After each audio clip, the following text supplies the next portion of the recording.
True. Nervous. Very, very dreadfully nervous. I had been and am. But why will you say that I am mad? The disease had sharpened my senses. Not destroyed, not dulled them.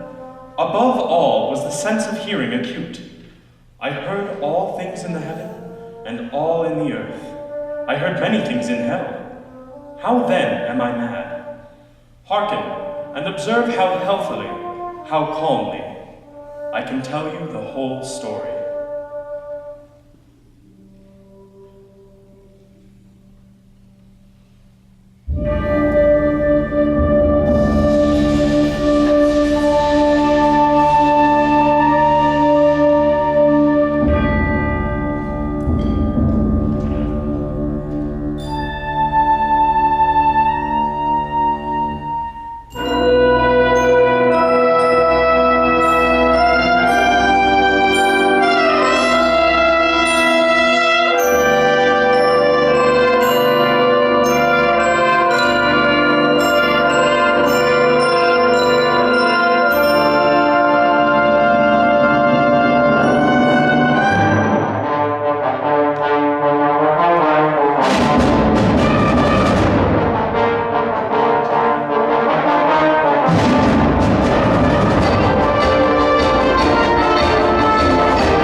First the idea entered my brain, but once conceived, it haunted me day and night. I loved the old man. He had never wronged me. He had never given me insult. For his gold I had no desire. I think it was his eye. Yes, it was this. One of his eyes resembled that of a vulture, a pale blue eye with a film over it. Whenever it fell upon me, my blood ran cold. The life of the old man, and thus rid myself of the eye forever.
But his evil eye.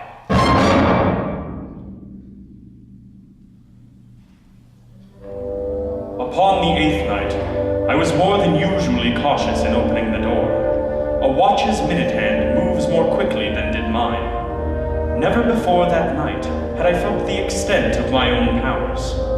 To think that there I was, opening the door little by little, and he not even to dream of my secret deeds or thoughts. His room was black as pitch, with thick darkness, and so I knew that he could not see the opening of the door, and I kept pushing it on, steadily, steadily.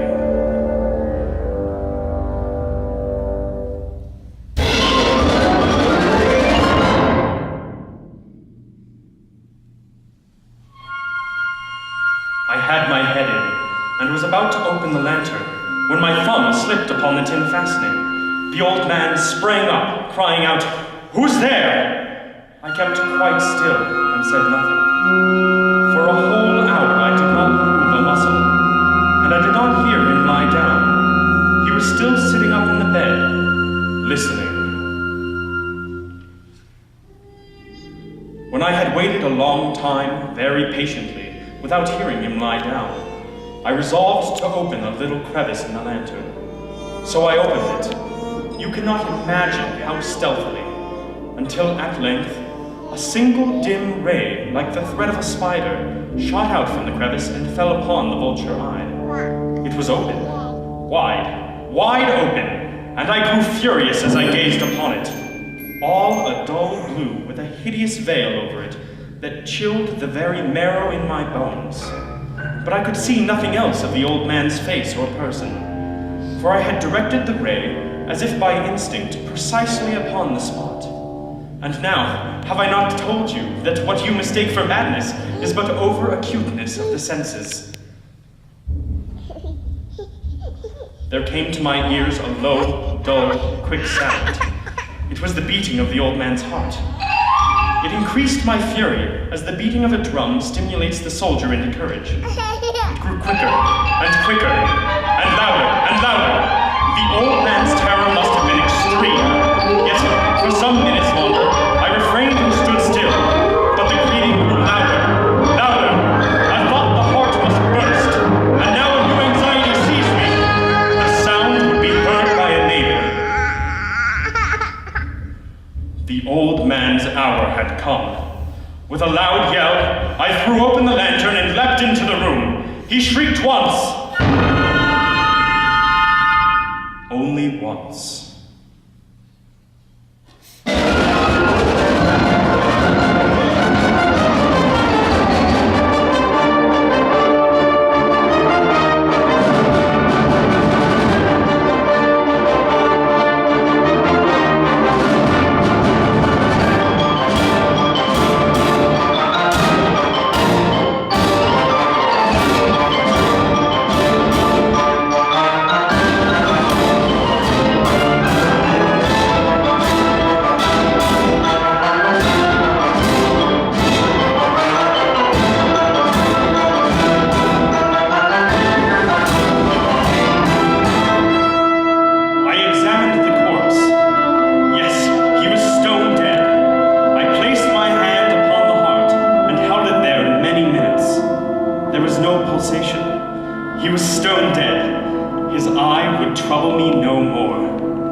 By a neighbor during the night, and they, the officers, had been deputed to search the premises.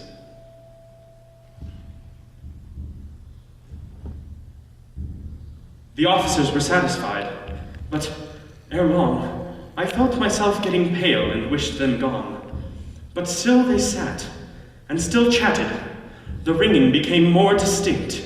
It continued and gained definitiveness until, at length, I found that the noise was not within my ears. No doubt I now grew very pale, but I talked more fluently and with a heightened voice. Yet the sound increased, and what could I do? It was a low, dull, quick sound, much such a sound as a watch makes when enveloped in cotton. I gasped for breath, and yet the officers heard it not. I talked more quickly, more vehemently, but the noise steadily increased. Why would they not be gone? I paced the floor to and fro with heavy strides, as if excited to fury by the observations of the men. But the noise steadily increased. Oh God, what could I do? I foamed, I raved, I swore. I swung the chair upon which I had been sitting and grated it upon the boards. But the noise arose over all and continually increased. It grew louder, louder, louder, and still the men chatted pleasantly and smiled. Was it possible they heard not? Almighty God, no, they heard, they suspected, they knew. They were making a mockery of my horror. But anything was better than this agony. Anything was more tolerable than this derision. I felt that I must scream or die. And now, again, louder, louder, louder, louder! Villains, I shrieked! Dissemble no more. I admit the deed. Tear up the planks. Here, here. It is the beating of his hideous heart.